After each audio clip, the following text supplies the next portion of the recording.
Our next combination is grand battements, which is a whole lot like our dégagés. In fact, it's the same exact combination, but a little bit different of a movement. So the difference between a dégagé and a grand battement is really just how high your leg is going to go. So the dégagé comes barely off the ground, and the grand battement comes really high off the ground. In fact, it comes as high as we possibly can take it. But in this level, we usually say to kind of keep it on the lower side still so that we can focus on all the rest of our technique, right? So we're going to really think about our core in this one because it's so important to keep our core strong and our body lifting up towards the ceiling while our legs are doing such big movements.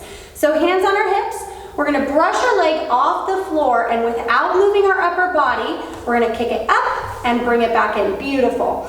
One thing I like to tell my students to imagine is that they have a beanbag on their head and that they don't want the beanbag to fall off while they're doing that grand battement. And if you have a beanbag at home, like from a game or something like that, it would be really good to practice with that. So put that on your head and practice doing it without it falling off. So we're going to take 2 grand battements to the front, 1 and 2, good. When you come back down, I want you to really, again, feel all 10 toes pressing into the floor because it's going to be really easy when you close to do this, right?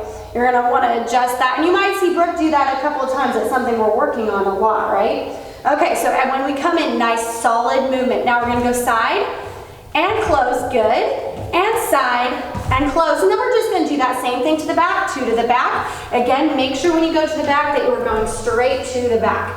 Good, and 1, and 2. And then we're going to take a plie, and then we're going to do it all on the other side. So one thing I say a lot is don't sacrifice good technique, so like straight knees and your toes pointing and proper hip placement. Don't sacrifice that just to get your leg way up high.